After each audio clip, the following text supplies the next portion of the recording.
Well, good afternoon, everyone, or good evening, or good morning, depending on where you are. This is a Cambridge conversation. We all know from our own experience that human beings and technology can sometimes be an uneasy fit. Technological innovations are a colossus of the modern world. They reinvent the workplace, the economy, and the way we live and interact with one another. Technology is so pervasive, it can seem like it's destined to supplant human interaction and even the human brain. Technologies are also, paradoxically, intimately bound up with our hopes for the future, and sometimes with our deepest fears and anxieties. We create digital technology with astonishing and positive societal transformations, and blame it sometimes for the breakdown of structure and order. But tech is famously neither good nor bad, nor even neutral. It simply reflects us and our cultures and societies in all our troublesome complexity. The humanities, by contrast, can be described as the study of how people process and document the human condition. They emphasize the interconnectedness of human thinking and broader experience. In doing so, they counterbalance those elements of technologies that isolate us from one another. Whether we're aware of it or not, the humanities have always shaped our relationship with technology. They continue to play an integral role in the way we understand and respond to global digital transformations. And we instinctively know that however advanced digital technology becomes, it cannot fully imitate human memory, culture, language, or the infinite nuance of interpersonal relationships. But digitization can enable people to do things differently and to think in new ways about how we learn, experience, and understand. We can use the humanities to frame and comprehend the digital advances that are taking place, as well as the centuries of transformation and mechanization that have brought us to this moment.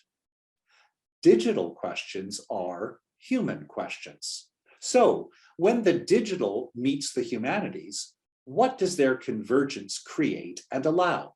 What kind of interaction, past, present, and future, exists between the two? We're here today to dive deeper into this unexpectedly symbiotic relationship. Our two panelists will help us to consider the very nature of digital humanities. Professor Carolyn Bassett is Professor of Digital Humanities in the Faculty of English, the Director of Cambridge Digital Humanities, and Fellow of Corpus Christi College. Her research interests include digital media, computational humanities, AI, and the transformation of knowledge cultures, and technology and social power, among others. She's recently completed Anti-Computing, a book exploring histories of resistance to computerized culture. Dr. Siddharth Soni is the Isaac Newton Trust Research Fellow at Cambridge Digital Humanities and an Associate Fellow at the Faculty of English, University of Cambridge. Siddharth wrote his PhD thesis at Cambridge and on the short story form in India. He's also a member of the University of Cambridge Open Research Steering Committee. Following my discussion with the panel, there'll be a Q&A of roughly 25 minutes. So please do submit your questions now via the Q&A button at the bottom of your screen. And of course, continue to do so as the conversation evolves. So now, welcome to our panelists. Look, it's great to have you here, and I'm really looking forward to this conversation on such a fascinating topic. I suspect that some members of the audience may be unfamiliar with the concept of digital humanities. So maybe we should start there. Carolyn, Siddharth, both experts in this area. Perhaps we'll start with you, Carolyn. Could you just tell us a little bit about what we mean by the term digital humanities, explaining what the digital transformation does to and with the humanities? Over to you, Carolyn. Okay, thank you. I'll attempt to explain digital humanities, a term which everybody quarrels about. One way to describe digital humanities is to say it's an argument. And actually, I think that's a reasonably good way to define it.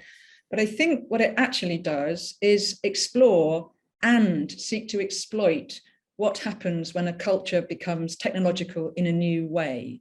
So of course, technology and culture have always clashed. You could go back to print, to Gutenberg, to various generations where that clash has taken place.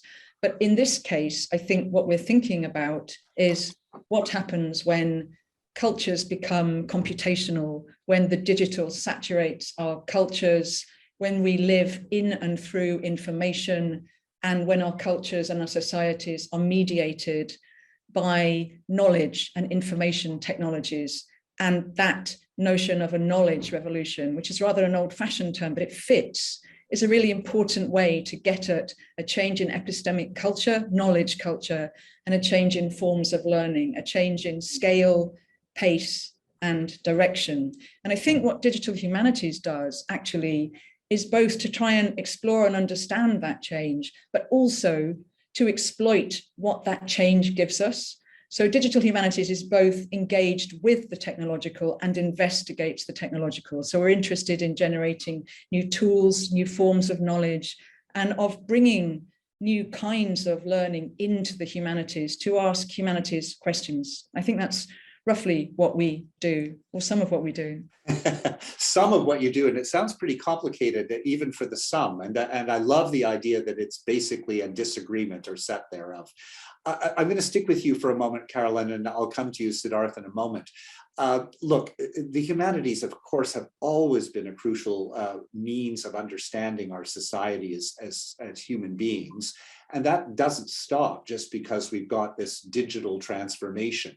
I think you could even argue that the humanities are becoming important, even more important, in understanding how increasingly automated societies function, what it means for being human and how humans express themselves, and also to tell us a little bit about how different cultures deal differently with technology. Could you just expand on that a little bit?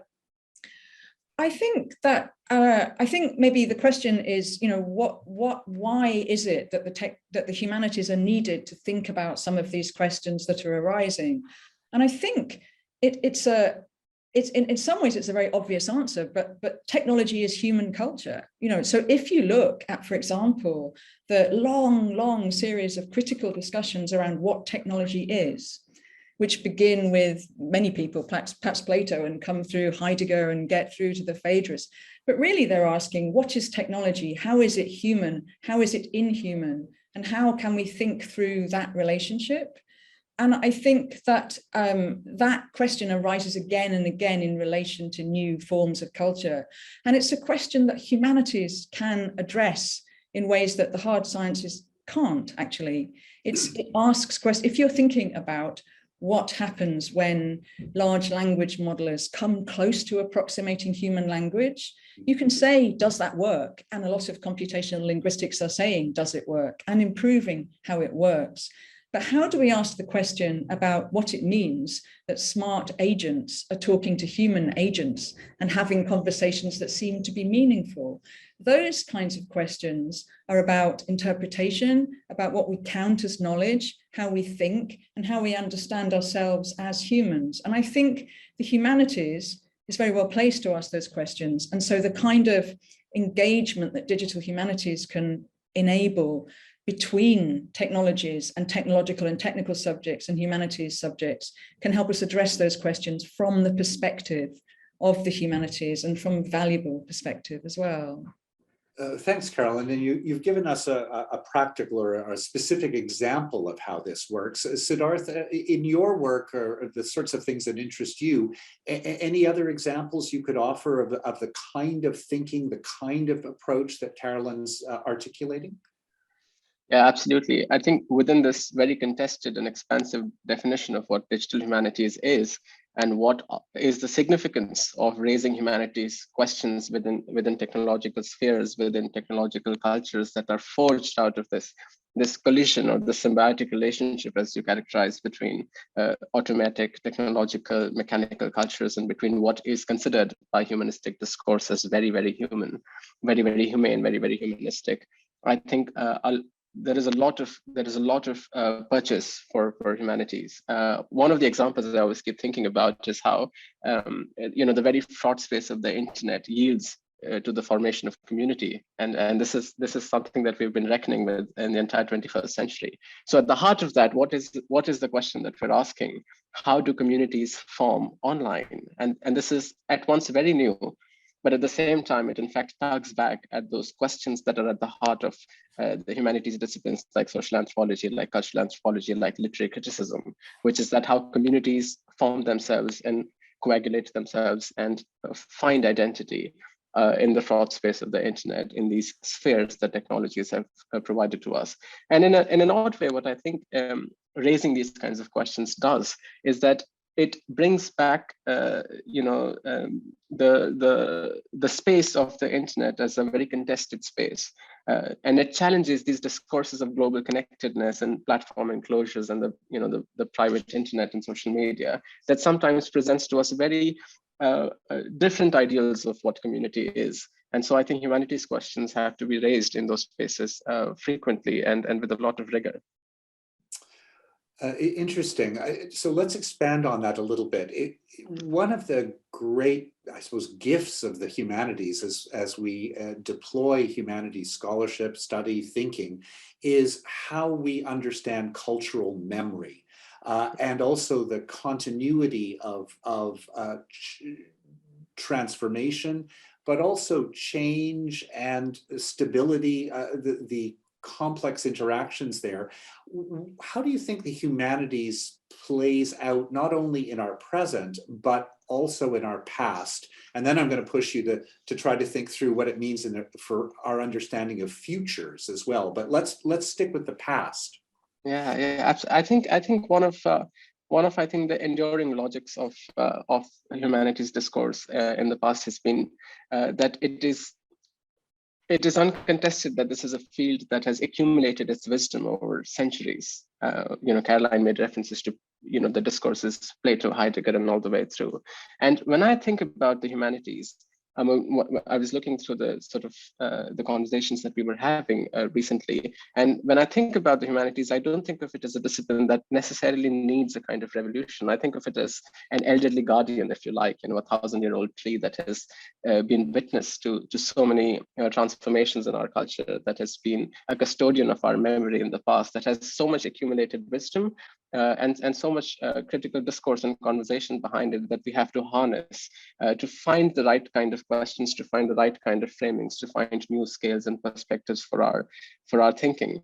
So certainly digital humanities, in the sense that it brings through its methodologies and tools new scales and perspectives, but through that kind of analysis also brings into the fore digital as a subject, digital and technological culture as a subject, can afford to us a way in which we can think about our past, which is often our very troubled past and our troubled histories of colonialism, histories of depredation, histories of exploitation, but also our great cultural triumphs, histories of emancipation, histories of human endeavor. At the heart of every meaningful endeavor is the humanistic pursuit. And I think we can harness the energies that digital humanities as a discipline has afforded to us to think through those categories and to think about the relationship of the field to our present, to our past, as well as to articulations of our future.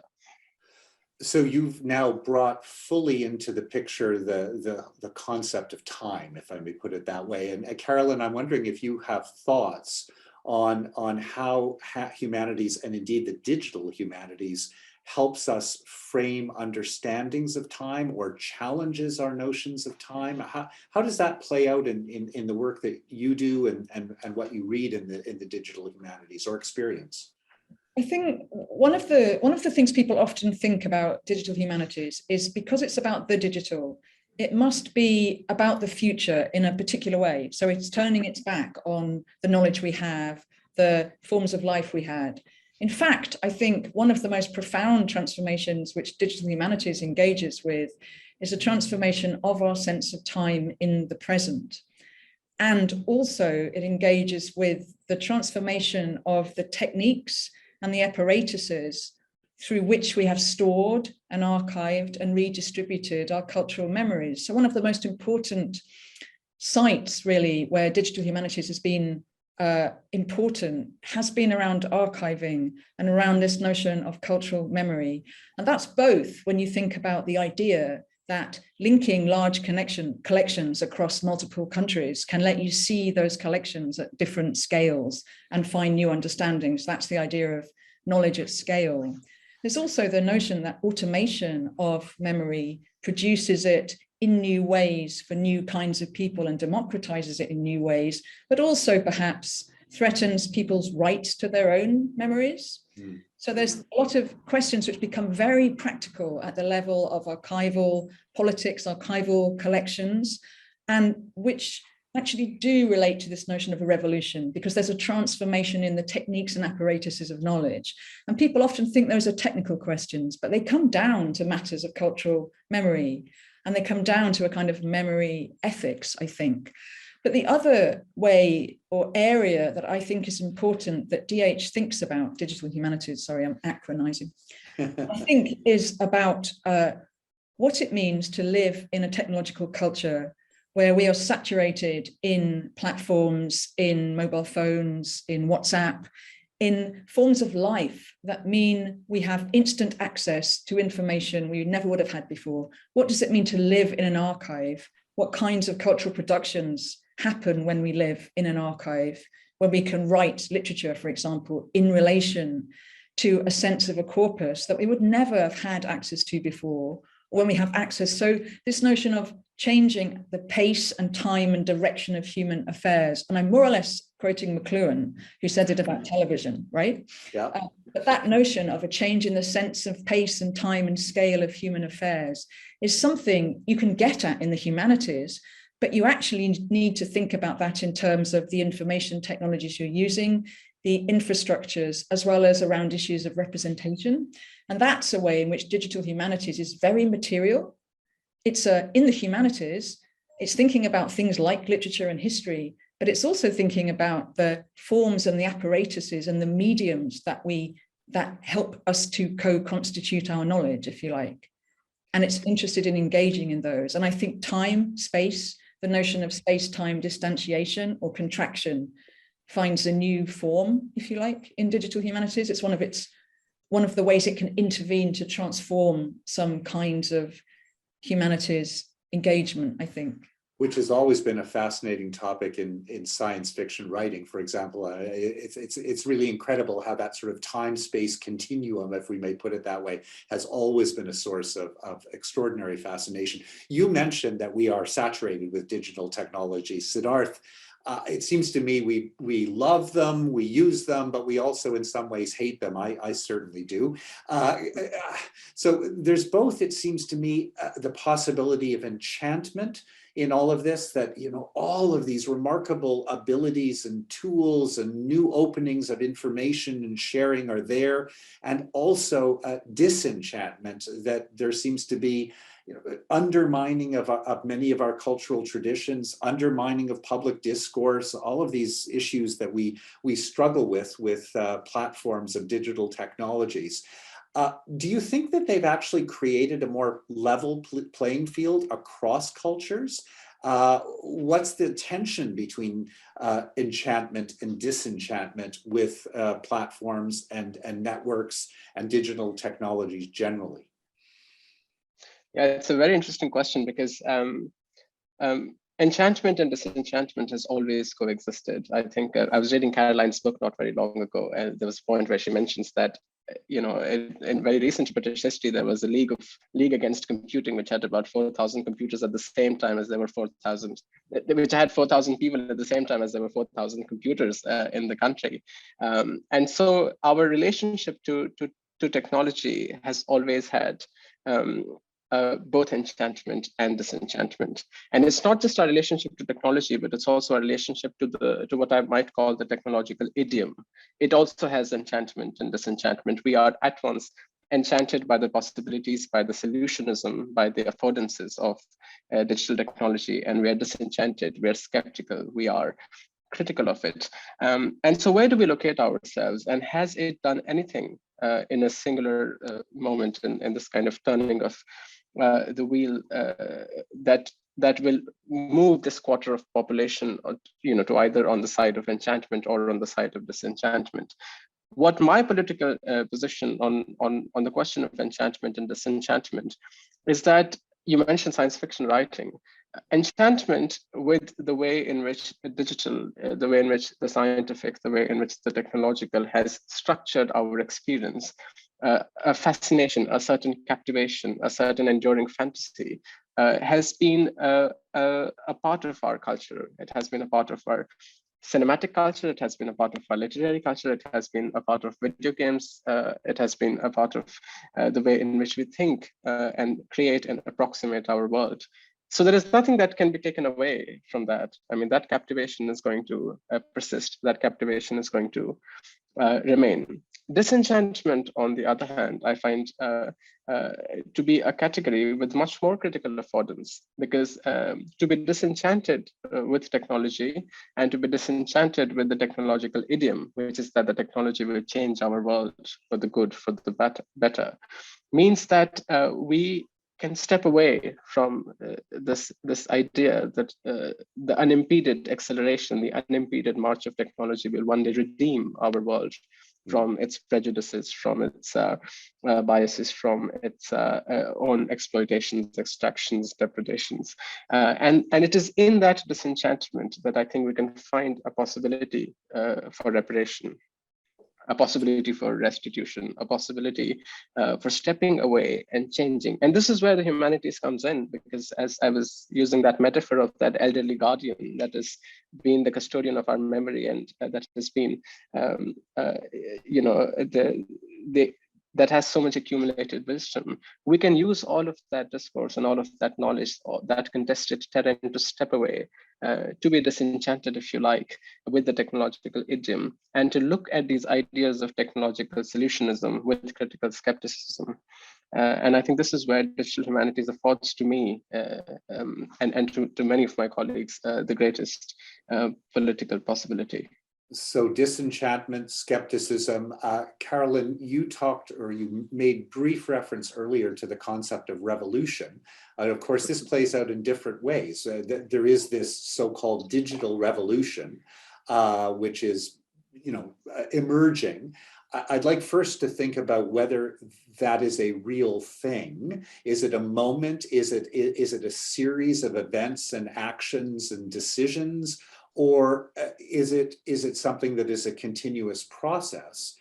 First point. Second point, is there a counter revolution here that's possible, a kind of resistance growing as a result of the disenchantment or the lack of certainty about the evolution of digital technologies that may in fact creep in or may already be present in our society? Carolyn.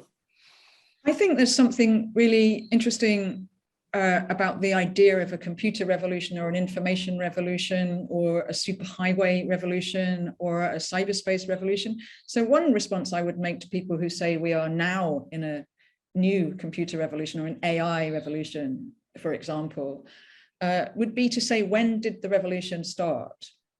Did it begin with Norbert Wiener? Did it begin in the 70s? Did it begin with the first computers, with Apple Computer just declaring that there was technology for the rest of us? Did it begin with the internet? Did it begin with platforms?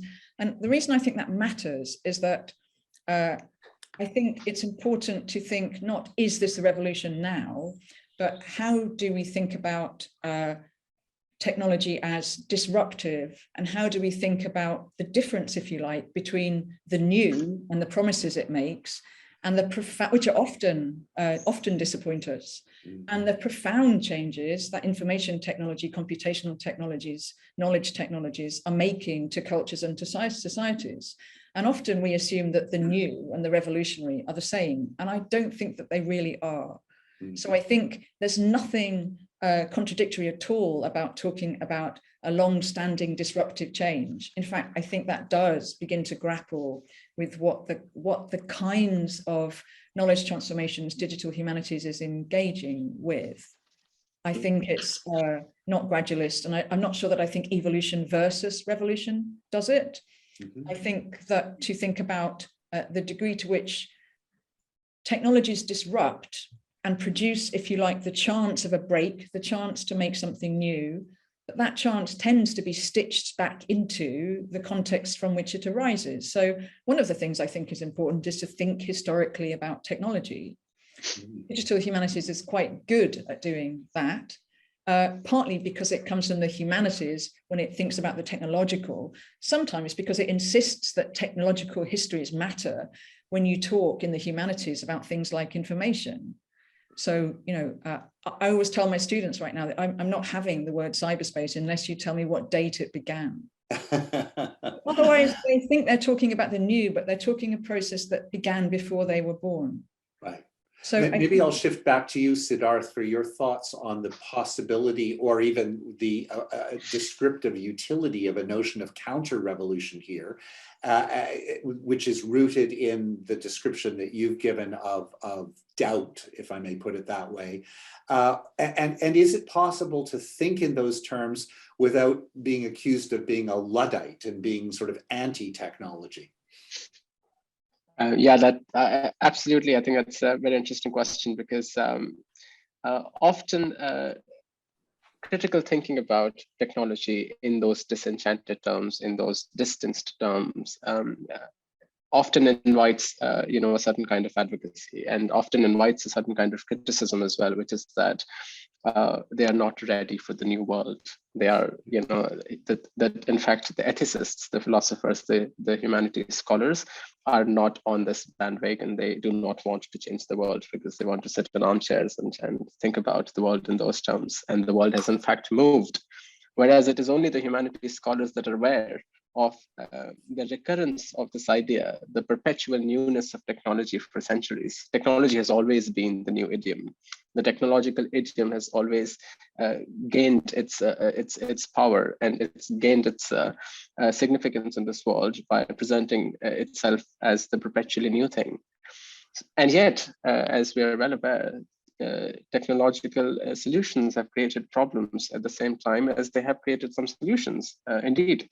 And so this is not a Luddite position at all. My position is not a Luddite position. My position is that invites collaboration, in fact, that invites conversation, which I think is one of the great affordances of digital humanities and the way it has brought universities, industrial technological sector, libraries, galleries, museums, and so many, the creative and the critical sectors under one roof to think about the way in which technologies are in fact not unfolding in front of our eyes in these cataclysmic revolutionary moments, but in fact is participating in a continuous process.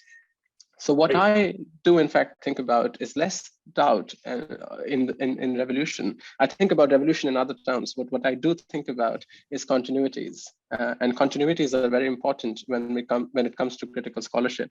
We have to trace the emergence of certain movements, whether it is the cyberspace, whether it is platform enclosures, whether it is the internet, the industrialization of the world, in long processes, in the long durée, in the histories that are sometimes concealed from us. And I think that is really it's God's work, really. That is the task of the humanities, if I might say so. And this would be my defense of digital humanities and its importance today. There's a big claim, God's work. That's wonderful. Thank you. We're going to go shortly to questions from the audience, and they're rolling in now. And please do add yours if you have any questions that you haven't put in the chat. But Carolyn, before we do that, just give us a brief sense of what you think is coming next in the digital humanities, and particularly what is Cambridge Digital Humanities focusing on for the next few years, do you think? What are the big issues? What are the big opportunities? I think the big issues in digital humanities as a field at the moment is to grapple with linking up, if you like, changes in technological shifts and changes with the social relations of technology on the ground. And it's doing that in relation to itself as a field. So digital technologies a few generations ago, technological generations and maybe generations, talked about digitizing stuff. Now it's interested in a whole new endeavor, which is to try and remake what we have called the humanities in a sympathetic way, to understand the new scales and forms that we live in. And I think one of the things that's really interesting, and I think Siddharth already got at it, is to think about this new constellation of areas and activities, material practice, forms of thinking, forms of collaboration that can be brought together to ask new questions in better ways. And I think one of the reasons that's so important is because although continuity matters, there's also the fact that if we're looking at culture on Facebook, for example, we're talking about some billions of people. So if we want to understand how globalism impacts globally, if you like, we do need large patterning tools, new ways of looking, and we need to understand the relationship between hermeneutics, or the idea of interpretation, close reading, and looking at scale. So I think the big question, perhaps this is a cop-out actually, or two questions. One, we're looking at the consequences of new forms of more intelligent automation. I think that is probably the question that we're addressing across a whole series of disciplines and areas. And that's probably, and the second question we're always entangled with really is this, we're always arguing about the idea that the technological change that's coming is inevitable because of the technology we've got. The whole of the project of digital humanities is actually quarreling with that and saying the technology we have in our culture, in our society, doesn't have to be this way, it could be another way. And it's experimenting with that. And in that way, I think we're properly utopian. Wonderful conversation, so fascinating, and I think truly exciting, and I can see that it's generated some excitement amongst our friends online. So there are a few questions here. Let me start with what is a pretty punchy question, which is how welcome to techies are the questions posed by digital humanities? In other words, I guess, can digital humanities reach into the space of people who are working at the coalface of technological evolution? Siddharth, do you want to start with that? Yeah, absolutely. I think one of the things that I've always believed is that the questions that are at the heart of humanities are questions that can be expressed in ordinary language. These are questions to do with human agency. These are questions to do with human creativity, human condition, emotion, affect, histories, memory. These are not concealed, and they are not drowned in theoretical discourses. Sure, sometimes we need those theoretical discourses to keep peeling the layers off. But when it comes to people who work in the technological industry, if I might use that instead of the word techie, these are questions. I was using the word of our colleague. I wasn't making it up. Of course, no, of course, absolutely. Well, if I may use the people who work in industry, I think these questions are very inviting questions. That conversation, that channel is very open.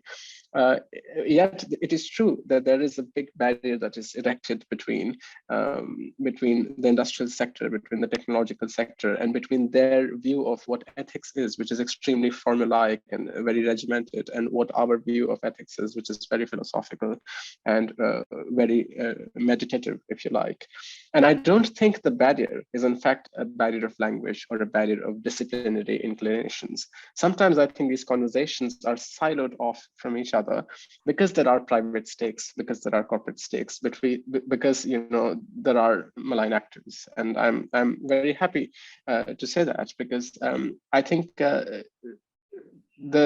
party that benefits from that conversation is the public world. Everybody benefits from that conversation between humanities, ethicists, philosophers, critics, historians, and between those who work in the industry. And this is sometimes an adversarial conversation. This is sometimes a difficult conversation, but anything that has ever brought good into this world has come out of difficult conversations and adversity. So I think we have to be very open to that. Yeah. Thank you.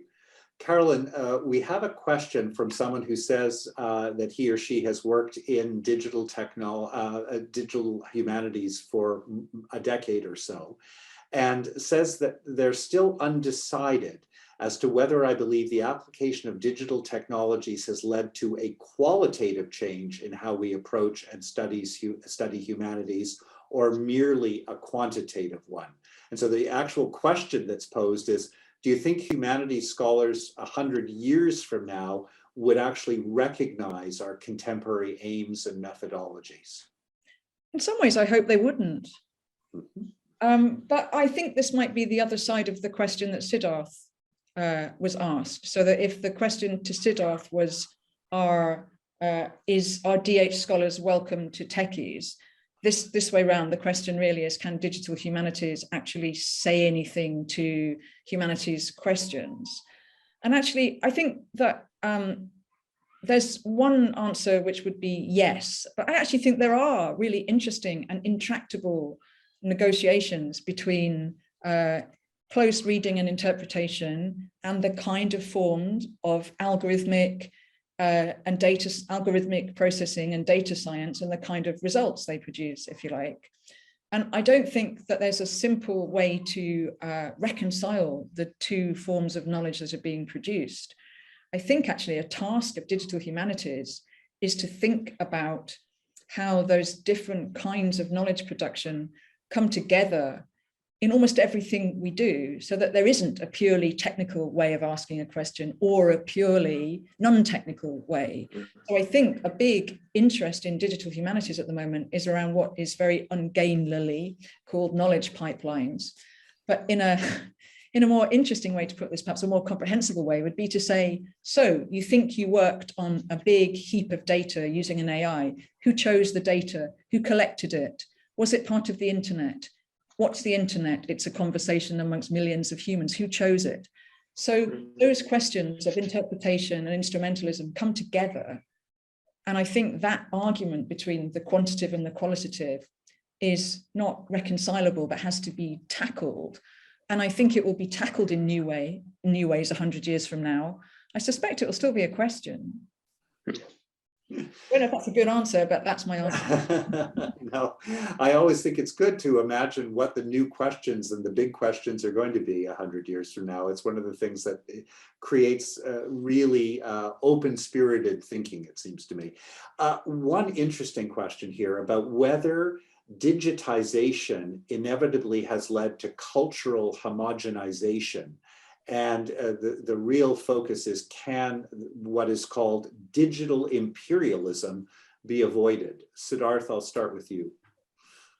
Yeah, the very short and the very strong answer to that question is yes. While there are really reparative and emancipatory prospects to digitization, what sometimes scholars have called the vectorization of the world, which is to create algorithmic cultures out of things that exist within the vector, which is within the internet, things that can be read by machines, the vast expanse of human communication that exists on the internet, and digitization of the printed analog cultural record as well.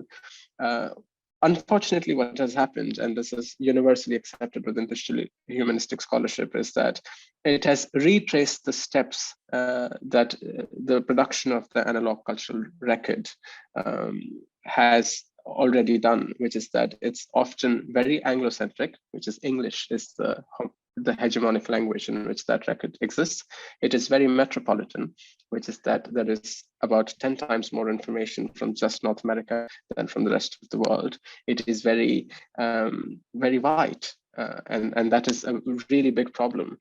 But can that problem be solved by diversifying the record? Maybe there are some problems that can be solved by diversifying the record. I am more interested in what this logic of the algorithm, this logic of digitization invites us to do, and what it does to the age-old notions of decay of culture, the age-old notions of serendipity, the way in which we find information on the internet, and those questions, which are connected, in fact, to the fantasies that we've always had about, creating the complete archive, something that is digitized, something that has no fissures, something that has no gaps, no lacunae, no divisions, no disruptions. Where does that fantasy come from, and how old that fantasy is? I think that would be a very interesting humanistic question to ask when it comes to the when it comes to this phenomena, which sometimes in DH scholarship calls the great unread or the complete archive, just to digitize everything, and then what happens, what comes out of that. So a very interesting question. Yeah. I have to warn you that questions are just flowing in. So I want to make sure that we try to get to quite a few. So if you can be as succinct as you can. I know they're big questions, so that's hard. Interesting question here about thinking of the humanities as the writer says, we often think of them in terms of institutions and categories of artifacts. And the question is, will the digital change the concept of the humanities itself, perhaps opening it to a wider sensibility and a wider set of experiences? Carolyn? I think the digital already has changed the humanities. And one of the things digital humanities does is notice that fact somewhat obsessively, actually. I think if you go back to, I've just produced a book. It looks like a book, it has pages, it's the right length, it's the right length for a standard publisher, standard price, horrendous. On the other hand, it is 90% a digital object. I wrote it on a computer, it will be circulated around networks, it will be, the page makeup is 20, 30 years old. So in many ways, it's already a digital object. As a matter of fact, it's available online as well. So it is a digital object. So that's a very small example, but I think that the humanities has never been non-technological. Writing is a technology, arguably. And I think one of the things that digital humanities does is to try to take notice of that and ask when it matters and why it matters and what the import of that is. So going back to the earlier question about digital technologies and new imperialisms, I think the humanities in general has noticed that there was once an idea that the internet would make us free and might be beyond race and class. Everybody realized that was a ludicrous thing to hope for. It suggested a technological fix. And there's a lot of discussion and exploration in the humanities around what might be done to address that. A lot of that has been about representation, how to change how people are represented online, how to change different forms of knowledge. Digital humanities is really interested in thinking about the infrastructures at lower levels in the technology that dictate that most of the internet is in English, that legislate for that, if you like. So digital humanities is trying to think about the same issues, but at a series of different levels, if you like. So I think that's a way in which it contributes to thinking through the kinds of transformations in the environment that is changing the humanities already. So Thank you. I doubt, going back to your question, I doubt if someone 100 years ago would necessarily recognize the humanities today. Great, thank you. Siddharth, I know that you're very interested in archives and collections and what they represent, but I have coming in a perhaps more technical question about that, which is, how will historians of the future be able to access our contemporary culture if most of its content or much of it is lost in obsolete technology and social media? I know that UNESCO ran a big program on this a few years ago. As a colleague of mine in another institution worked on a 900-page volume about loss of digital technology and the worry about that. How do you think about those issues? Is it actually a real problem, or can we overcome it? It's absolutely a real problem, but it's not a new one. I think at the heart of it, the questions of decay and the questions of the degradation of information and the incompleteness and the fissured nature of our archive, and the archives, it's the ambivalent relationship of the archive to cultural memory itself. These questions are age-old questions, but at the heart of this new transformation, this new digital transformation, is the question: what does the archive of tomorrow look like? Say there was a historian who was working on the Arab Spring. A lot of the Arab Spring archive is a digital archive. Say there was a historian working on the hashtag #MeToo movement. A lot of the hashtag #MeToo archive is a digital archive. Sometimes there is a fantasy around the digital archive that it is post-material, that it is post-corporeal, that it has transcended material existence. But it's difficult to imagine, but we have to always remember that at the heart of digital technology is something that is very material. You know, the digital archive is sprawled under our oceans. It is based on glass and silicon. There is something that is very material about it. And in a way, it hasn't stood the same test of time that the paper has over centuries. So what are the questions of decay and the questions of access that are applied to the digital archive, which certainly may be more ephemeral, but is not post-material. It has not transcended its own limit, its own material limit. And the question that I think is subsequent to that is the question of private enclosures. If we tie the internet and the democratic imagination of the internet into bundles of private platforms, which have different, graph APIs and this and that, very different ways in which to extract information out of it. What happens to serendipity in the archive? What happens to openness? What is the kind of archive that we are creating? And these questions, I think, are questions that have to be answered through different scales, theoretical, certainly philosophical, meditation on exactly what is happening over the long durée, as I said, but also digital sociology and digital humanities, this particular granular approach to the way in which that archive can be studied using tools and methodologies that are algorithmic, in fact. So those questions are therefore to be answered in these diverse kinds of ways.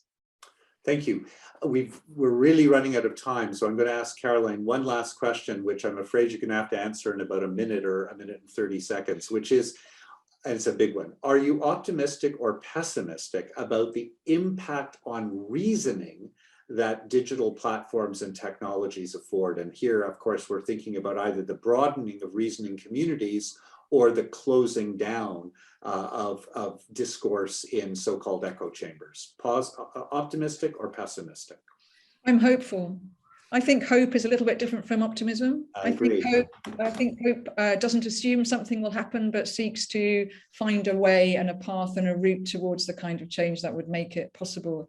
I think it's very easy to become completely disenchanted with the internet as it is now, with fake news, with fake culture, with the lack of trust.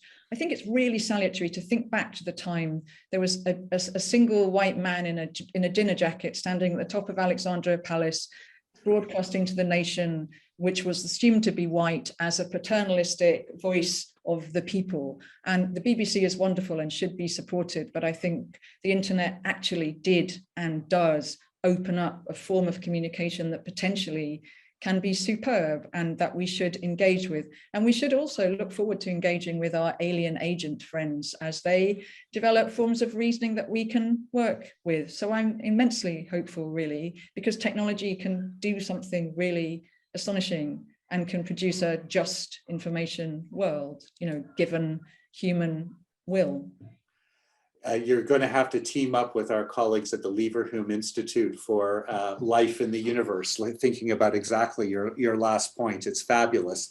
I wish we could go on. There's so much more to say, but unfortunately we've run out of time. And it's very clear that the topic of digital humanities has engaged people very deeply. And thank you very much for great questions, I thought, and to our panelists. Really extraordinary contribution to, I think, some pretty deep thinking on really important issues. As our panelists have noted, new technologies affect the time we live in and the way we live in time. And digital humanities represents application of tools not only to our future, but to our past and our present as well. So thank you for participating. Thank you to Professor Carolyn Bennett and Dr. Siddharth Soni for great insight and for trying to help us think through what comes next. This is my last conversation, Cambridge conversation as Vice Chancellor, and it has been a great pleasure to participate with you in these events. I'm delighted that all of you could gather virtually today, and I hope that you will be able to attend a session in July when the topic will be neuroscience. Thank you very much, everyone. Bye-bye.